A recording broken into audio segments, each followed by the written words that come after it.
A graça e a paz do Senhor seja com você nesse dia, hoje dia 3 de março. Vamos ler lá no livro de Romanos, capítulo 2, versículos 7 e 8. Aos que pela persistência em fazer o bem buscam glória, honra e imortalidade, ele dará a vida eterna, mas para aqueles que buscam seus próprios interesses e que rejeitam a verdade e seguem o mal, haverá ira e raiva. Se nós pensarmos em todo o percurso da história de Israel, nós vamos ver que Deus deu a Israel grandes riquezas materiais e espirituais. Deu para eles, por exemplo, uma terra maravilhosa, uma lei justa, um templo, um sacerdócio, o seu cuidado. Deus deu o seu próprio cuidado providencial para aquele povo e muitas outras bênçãos.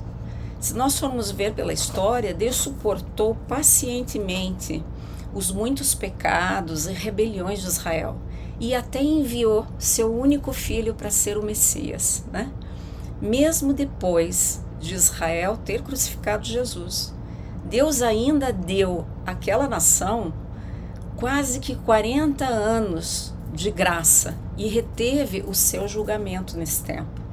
Entenda, não é o julgamento de Deus que leva as pessoas ao arrependimento, mas a bondade de Deus. Mas ainda assim, naquele tempo, o povo não se arrependeu. Quando nós lemos em Paulo, lá no livro de Romanos, se nós formos olhar no capítulo 2, do versículo 6 ao versículo 11, Paulo explica para nós um princípio básico do julgamento de Deus. Ele nos ensina que Deus julga de acordo com as obras, assim como de acordo com a verdade. São as ações consistentes da vida das pessoas e o impacto real do seu caráter e da sua conduta. Na verdade, ninguém é justo sem o sacrifício de Jesus. Mas as nossas escolhas, elas afetam as nossas ações que levam a uma conduta de obediência e bondade ou o seu oposto. Veja, se eu, por exemplo, for analisar a minha vida, eu posso dizer que os momentos que eu tive de arrependimento foram por amor e não por conta de um julgamento. Nós precisamos compreender que, por amor a Deus, nós escolhemos uma vida de bondade, uma vida de obediência, uma vida de aplicar no nosso dia a dia a palavra de Deus.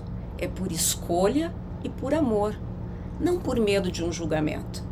Porque se nós olharmos somente pela questão do julgamento, nós vamos ser exatamente talvez como Israel, que falhou tantas vezes.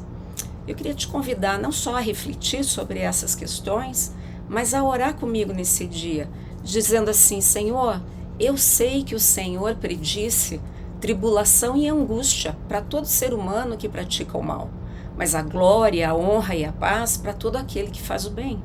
Ajude-me, Senhor, a fazer o que é bom, a continuar a realizar as tuas obras em minha vida. Me guie e me dirija em todas as coisas, para que eu possa produzir muitos frutos para o teu louvor e para a tua glória. Em nome de Jesus. Amém.